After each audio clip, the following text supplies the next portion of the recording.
নমস্কার বন্ধুরা, পোপো কিচেনে আপনাদের স্বাগত। আজকে আমি বানাবো শুক্তো। শুক্তো বানানোর জন্য আমি এখানে নিয়েছি পেঁপে, টুকরো করে রাখা বরবটি, এখানে লাল আলু, এখানে সজনে ডাঁটা, উচ্ছে, কাঁচকলা, বেগুন। আর এখানে আমি নিয়েছি বড়ি, এখানে কয়েক টুকরো নারকেল, সাদা সর্ষে, কালো সর্ষে, আর আছে 1 চামচ পোস্ত আর 1 চামচ চালমগজ। এখানে আমি 5 ফোড়ন আর রাঁধুনি শুকনো খোলায় ভেজে গুঁড়ো করে রেখেছি।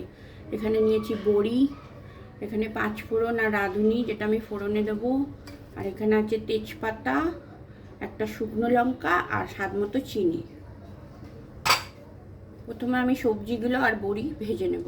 কড়াইতে তেল দিয়ে দিলাম, সাদা তেল, এটা আমি সাদা তেলই করব। এবারে বড়িগুলো ভেজে নেব। আর এখানে আমি হাফ কাপ দুধে 1 চামচ ময়দা গুলে রেখেছি। বড়িটা ভাজা হয়ে গেছে, আমি তুলে নিচ্ছি। সবজিগুলো একে একে সবজিগুলো আমি ভেজে নেব।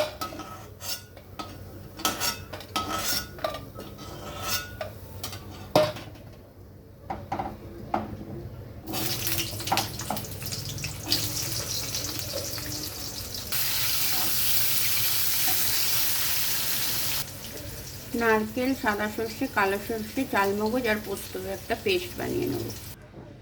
সমস্ত সবজি আমি এইভাবে ভেজে তুলে রেখেছি। এবারে এই তেলের মধ্যে দিয়ে দেবো তেজপাতা আর শুকনো লঙ্কা একটা ফোড়ন।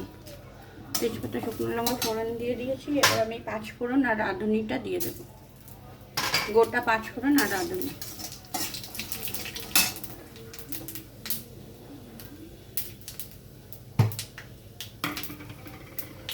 এবার আমি দিয়ে দিচ্ছি পেস্ট করে রাখা মশলাটা।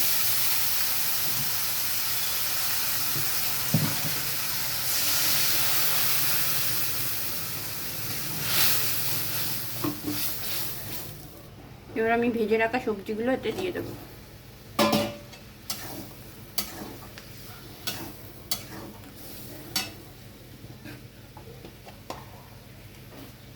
এবার আমি দিয়ে দিচ্ছি লবণ।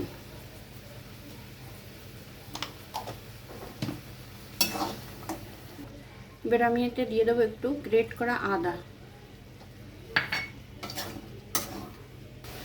এবার আমি দিয়ে দিচ্ছি অল্প একটু জল। আমি মশলার বাটিতেই জল দিয়ে একটু দিয়ে দিলাম।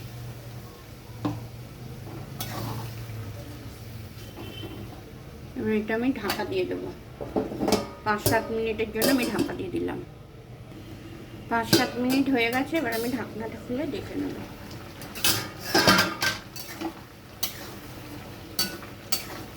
এতে আমি দিয়ে দিচ্ছি ভেজে রাখা উচ্ছেটা।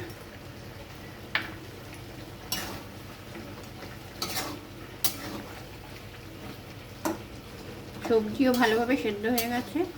এবার আমি দিয়ে দেব ভেজে রাখা মশলা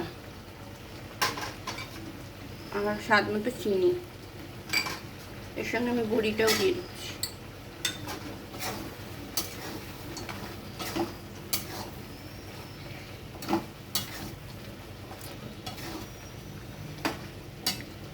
এবার আমি দিয়ে দিলাম দুধ আর ময়দার যে গোলাটা।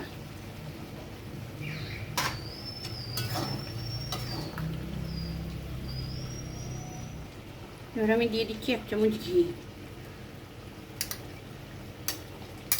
রেডি আমাদের শুক্তো। এবার আমি গ্যাসটা অফ করে এটা নামিয়ে নেব।